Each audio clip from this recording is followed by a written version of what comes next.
नमस्कार, आप देख रहे हैं लाइव टुडे न्यूज और मैं हूं आपके साथ छवि। मुजफ्फरनगर, हरियाणा और उत्तर प्रदेश में खाप चौधरियों और पंचायतों का तालिबानी फरमान के बाद उत्तर प्रदेश के मुजफ्फरनगर से एक बार फिर पंचायत का तुगलकी फरमान सामने आया है, जिसमें ग्रामीण युवकों पर जहां हाफ पैंट पहनने पर पूर्ण रूप से प्रतिबंध लगाया गया है, वहीं ग्रामीण युवतियों पर भी जींस और स्कर्ट पहनने पर भी प्रतिबंध लगाया गया है। समाज के ठेकेदारों ने पंचायत में दिए गए फरमान का पालन नहीं करने वालों का सामाजिक बहिष्कार करने की भी घोषणा की है। ग्राम पंचायत चुनाव की घोषणा होने के बाद से पश्चिमी उत्तर प्रदेश में गांव-गांव पंचायतों का दौर शुरू हो गया है। पंचायतों में समाज के ठेकेदार अपना रुतबा और वजूद रखने के लिए नए नए हथकंडे अपना रहे हैं, फिर चाहे वो तुगलकी फरमान ही क्यों ना हो। ऐसा ही एक मामला सामने आया है पश्चिमी उत्तर प्रदेश के जनपद मुजफ्फरनगर में, जहां चरथावल विधानसभा क्षेत्र के गांव पिपल्स शाह में मंगलवार दोपहर एक क्षत्रिय पंचायत का आयोजन किया गया, जिसमें राजपूत समाज के 1 दर्जन से ज्यादा गांव के लोगों ने हिस्सा लिया। हालांकि पंचायत का आयोजन चुनाव आयोग द्वारा ग्राम पंचायत चुनाव में की गई आरक्षित सीटों के विरोध में बुलाई गई थी, जिसमें पंचायत में मौजूद लोगों ने आरक्षित सीटों का विरोध करते हुए ग्राम पंचायत चुनाव और आगामी विधानसभा चुनाव के बहिष्कार करने का निर्णय लिया।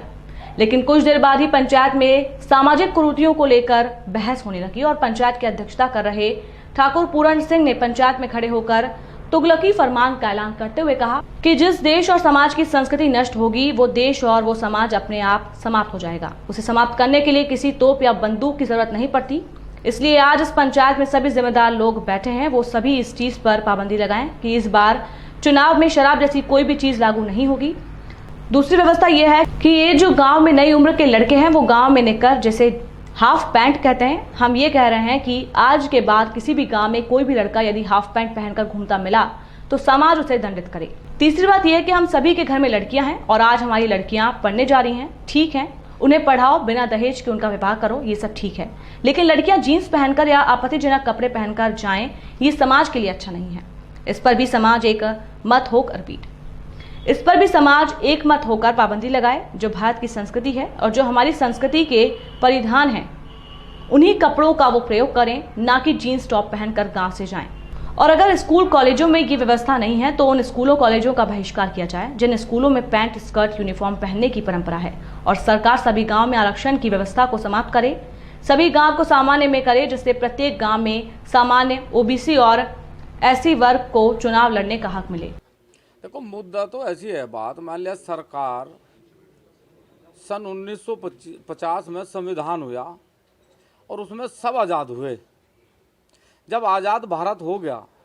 तो इस आज़ाद भारत में मात्र राजनीतिक स्वार्थ को साधने के लिए ऐसी व्यवस्था क्यों करी जा कि लोगों को गुलामियत महसूस हो। आज़ाद भारत है, सब गांव, सब समाज आपस में एक साथ रहने की कोशिश करे।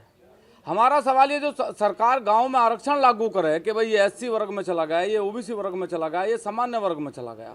मतलब एक बड़े तबके को चुनाव को लड़ने से रोकने का षड्यंत्र सरकार मात्र वोट लेने के लिए करे, तो सरकार ये समझे कि कोई नहीं चाहता कि गांव में प्यार न रहे। इसलिए हम चाह रहे कि सभी गांव सामान्य में हो और सभी को लड़ने का अधिकार दिया जा, चाहे वहाँ एससी वर्ग का व्यक्ति लड़े, चाहे ओबीसी वर्ग का लड़े, चाहे सामान्य वर्ग का लड़े। इसलिए सरकार की नीति और नियत में खोट है। जब चुनाव शुरू हो जाते हैं तो गांव दर गांव शराब और दावतें शुरू हो जाए, तो क्या कहना चाहिए, क्या निर्णय लिया गया? देखो, मैं आज इस पंचायत में ये भी निर्णय लिया गया पूर्ण रूप से कि इस बार का जो चुनाव होगा, चाहे वो जिला पंचायत का चुनाव हो, चाहे वो ग्राम पंचायत का चुनाव हो, कोई भी कैंडिडेट, चाहे वो प्रधान पद का दावेदार हो, चाहे बीडीसी का दावेदार हो, चाहे जिला पंचायत का दावेदार हो, यदि किसी भी गाँव में वो शराब वितरित करता हुआ पकड़ा गया या उसने शराब जैसी कोई शिकायत आई या दावतों जैसी कोई शिकायत आई, तो उसका पूर्ण रूप से बहिष्कार करा जाएगा, उसे गांव में कोई वोट नहीं मिलेगी।